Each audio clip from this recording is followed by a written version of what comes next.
vamos a hablar del trauma. En principio, vamos a analizarlo desde la perspectiva de la filosofía heideggeriana. Es decir, vamos a hacer una ontología. A nivel ontológico, ¿qué es el trauma? Luego, vamos a buscar estudios en la neurociencia que nos digan desde esa visión científica cómo se ve el trauma. Y luego, desde la psicología junguiana, vamos a ver qué encontramos, qué se dice al respecto, cómo podemos observar el fenómeno del trauma.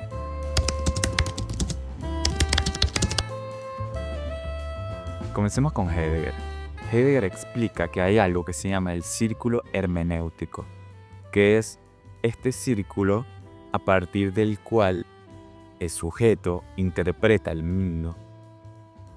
Este círculo es vicioso, es un círculo vicioso cuando esa interpretación se basa en el sentido común, en la costumbre, es decir, en lo que Heidegger llama el uno, que es una forma de estar y de ser en el mundo, de ser ahí, sin hacerse preguntas sobre la propia existencia. Ahora, cuando ocurre un evento traumático, este círculo hermenéutico se rompe, se disrupte y obliga al sujeto, a partir de lo que Heidegger llama Angst, que se traduce como angustia en alemán, esto obliga al sujeto a replantearse ese círculo hermenéutico, a reconstruirlo. De hecho, Heidegger explica que lo pone ante una visión solipsista del mundo, es decir, como si el sujeto fuera el único que existe. Por lo tanto, la angustia lo obliga a buscar un principio más originario a partir del cual organizar su interpretación del mundo. El Angst para Heidegger no es un miedo a un objeto en sí, sino al mundo como tal, al mundo como mundo. Y por lo tanto, esto aísla al sujeto, lo obliga a dejar de interpretarse a sí mismo a partir de lo de afuera, o lo externo, o el uno, el otro, y lo fuerza a buscar un principio más originario, a partir del cual pueda ser ahí, pueda entenderse a sí mismo, construirse. Ahora veámoslo desde la neurociencia. La amígdala cumple con la función de procesar las emociones, de asignar contenido emocional a los recuerdos. Además, se encarga de desencadenar respuestas de ataque o huida ante ciertos peligros. Se ha visto en ciertos estudios que hay una hiperactividad en las neuronas de la amígdala en pacientes con estrés postraumático. Es decir, la percepción del peligro en dichos pacientes se ve alterada y situaciones que podrían ser comunes o cotidianas las perciben como peligrosas. Esta sensación de peligro es el análogo de la Angst heideggeriana o de la angustia, porque no es un miedo a un objeto en sí, sino al mundo como tal. Por otro lado, al verse mermada la memoria emocional, la capacidad de aprendizaje se ve también mermada. Entonces se pierde capacidad de adaptación a nuevos medios, a nueva información. Es decir, hay una imposibilidad de reorientarse en la vida. Porque otras cosas de las que nos habla Heidegger es de ser para la muerte. El ser para la muerte es ese límite ante el cual el sujeto se encuentra, digamos que se encuentra de ese límite en situaciones traumáticas. Entonces, eso lo pone de cara ante su propia finitud. Y ponerse de cara ante esa propia finitud le obliga a replantearse, a buscar una forma más originaria a partir de la cual ser, por supuesto, como ya venía hablando. Ahora hablemos del hipocampo. El hipocampo es el que se encarga de procesar los recuerdos, es decir, de convertir la memoria a corto plazo en largo plazo. En pacientes con Alzheimer se ve reducido el tamaño del hipocampo, así como en pacientes con traumas severos. La consecuencia de esto es que al no poderse procesar el evento traumático no se puede ubicar o contextualizar en la historia de la persona y por lo tanto queda divagando y volviendo continuamente al presente. Entonces esto aísla al sujeto, es como que no le permite interpretarlo, darle un lugar. Nietzsche tiene una frase interesante.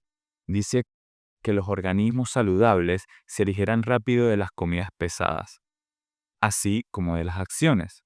Es decir, hay como una indigestión en términos nietzschianos con respecto a lo que ocurre en el trauma. Es como una indigestión, no se puede digerir, no se puede metabolizar el recuerdo o la emoción.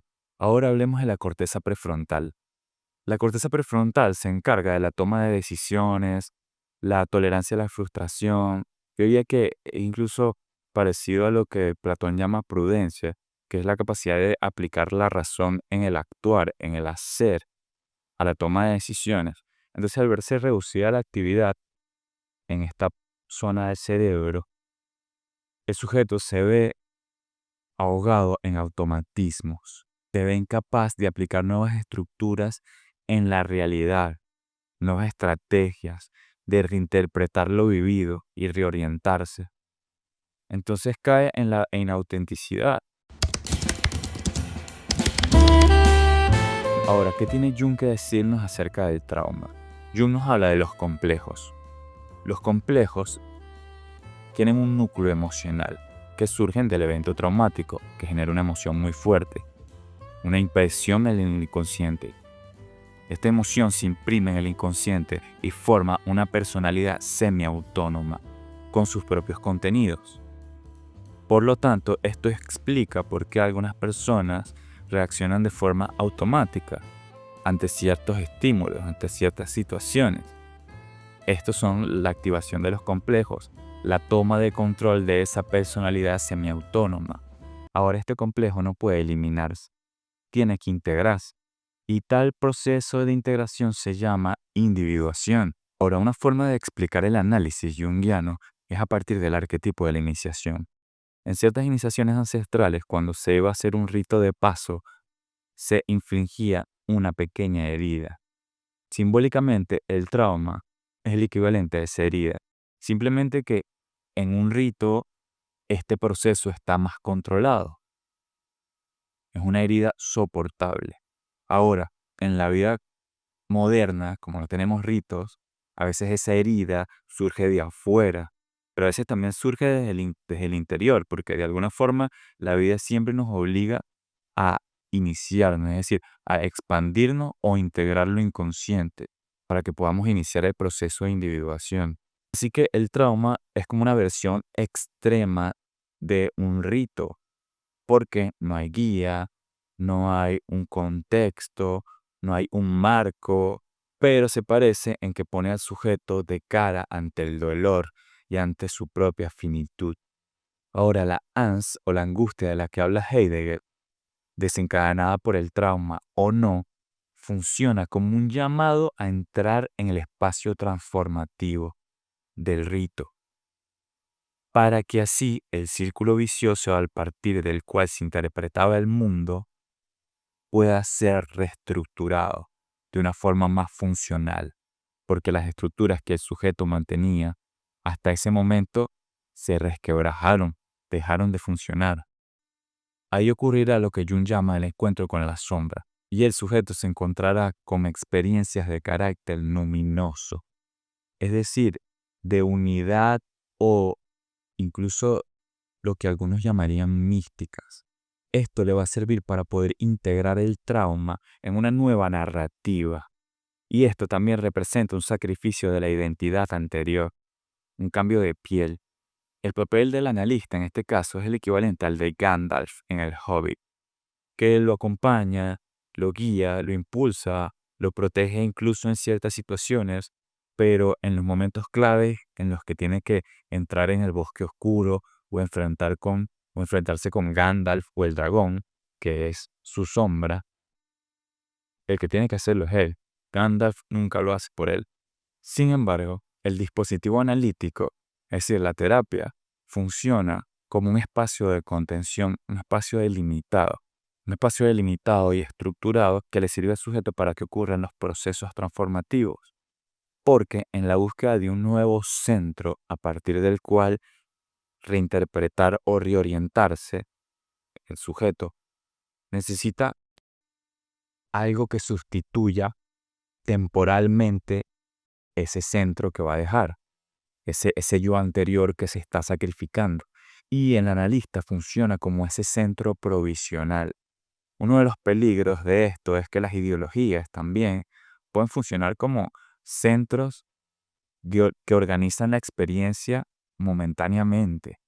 Entonces, el sujeto puede correr el riesgo de caer en ciertas ideologías y renunciar a la difícil tarea, a la ardua tarea de buscar su principio más originario, su ser más originario para interpretar el mundo.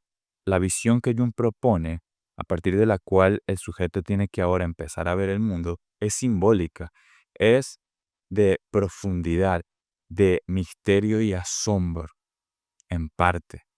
Pero eso es en términos generales. Al final es una forma muy individual, muy personal, muy subjetiva de comenzar a vivir de nuevo. Es casi como crear una propia filosofía.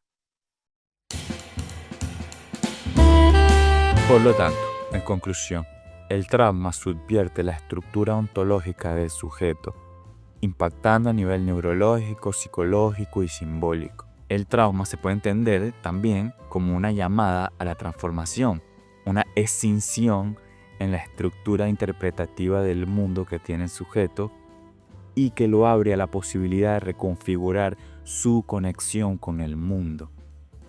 Es decir, el trauma tiene un potencial transformador, pero esta transformación no ocurre por sí sola. Necesita guía, contención y simbolización. Así que bueno, eso es todo por hoy.